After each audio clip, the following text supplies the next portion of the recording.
I like my new desk. I can scoot down here and do podcasts and things like that, which we're doing today. I have a few minutes to talk to you beautiful, lovely souls out there. And hello, my dear ones. I hope this finds each and every one of you doing well. Thanks for your cards, beautiful, beautiful cards. Love them. This young one asked me to talk about the dark night of soul. Well,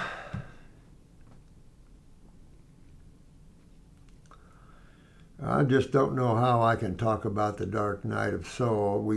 We all go through these periods of darkness, but we bring them on ourselves, you know.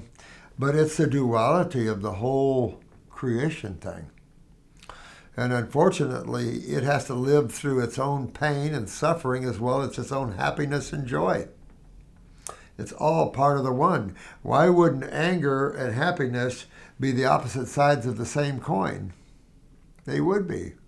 It's hard to understand that, but all things are within the body of the great.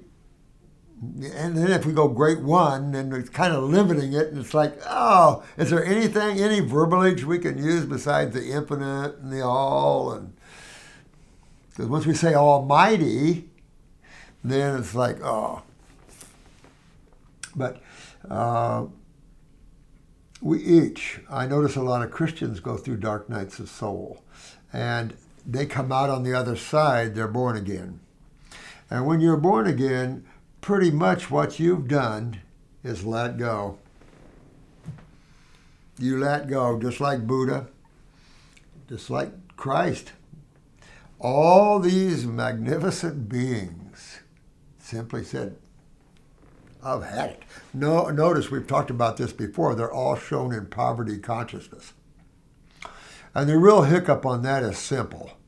You know, you want it, you desire it, you own it, and it owns you. So Jesus, Buddha, they all talked about the one word I was mentioning the other day, freedom. If you seek anything, seek freedom.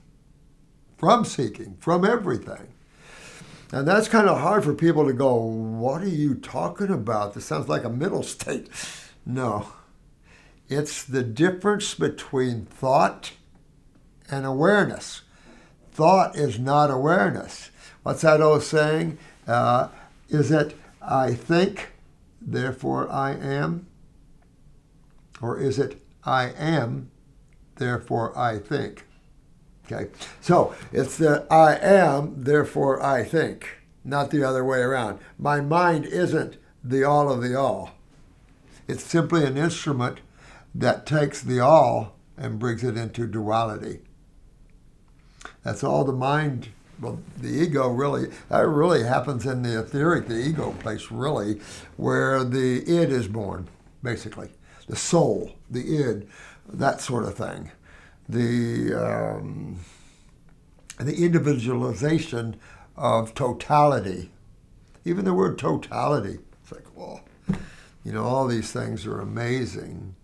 But to experience them, you can't be looking and identifying with the finite, and you want to experience the infinite.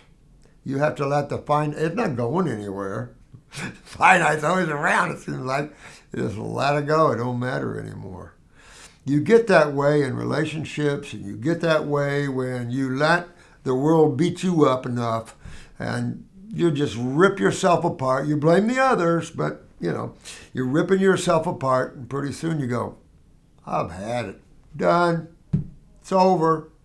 That's in relationships and everything else. And if you really look at it, it comes back to you again. You were the one trapped yourself. You know, if someone else hurts in a relationship, that's them that trapped themselves. You can't pay someone else's price. I will say you don't want to. And we talked about that before, about all these beautiful beings and Jesus, please help me, and things like this. It's like, no, help yourself. They're there with the power and the awareness. And they'll go like this. But you've got to move through these experiences yourself. They'll protect you as much as they can, things like this. But they're going to always push you into experiences that'll make you let go.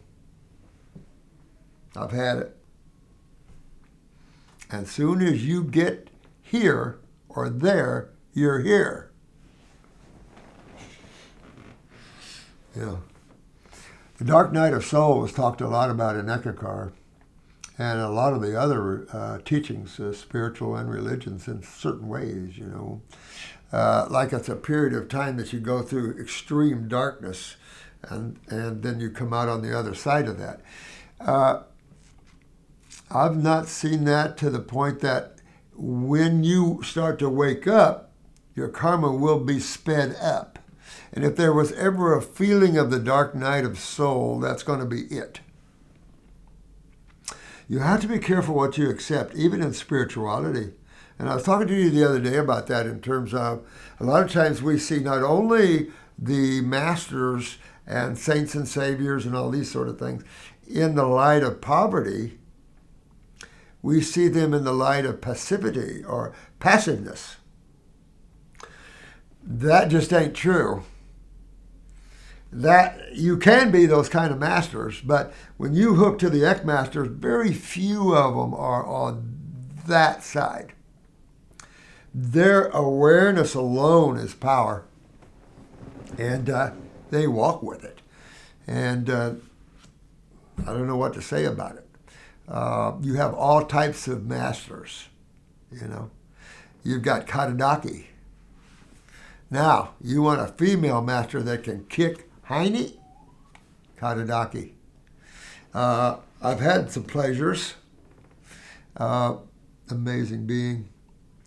And I would think that Katadaki in particularly would be involved in this planet with what's happening to the female race. Kick some male butt. Because that's all creation is. It's a constant interaction, kinetic interaction between two poles. Whether you're a soldier boy, an American Indian, you're whatever. Same thing in Israel and the same thing in Ahmad and everybody else. Everybody's playing these roles. And the problem with some of the roles, or these states of consciousness, is they can lock you in for a long, long spin. And I say this to these guys that are in war and they think they can go hurt people and they don't care, they're worthless people, they shouldn't live. Be careful what you believe in. Be careful about those virgins waiting for you. The lies are all over the place. And it only hurts you when you believe them. So you have to be careful about that. Christianity has a lot of sayings like do unto others, those sort of things. But so true they are, because there are karmatic little nudges that says, hey, what you put out, you get back in this lifetime or the next or the next or the next. And that's one of the things that you see. A lot of you have had the pleasure of witnessing your past lives. And I've said this before, don't focus on them. Let them go. You can't go back and not get some kind of bump. The past is very claustrophobic in terms of awareness or a lack thereof. So be careful about that. You'd be surprised how this level has developed itself through all that you see. And if you want to go back, it's very, very difficult to go back.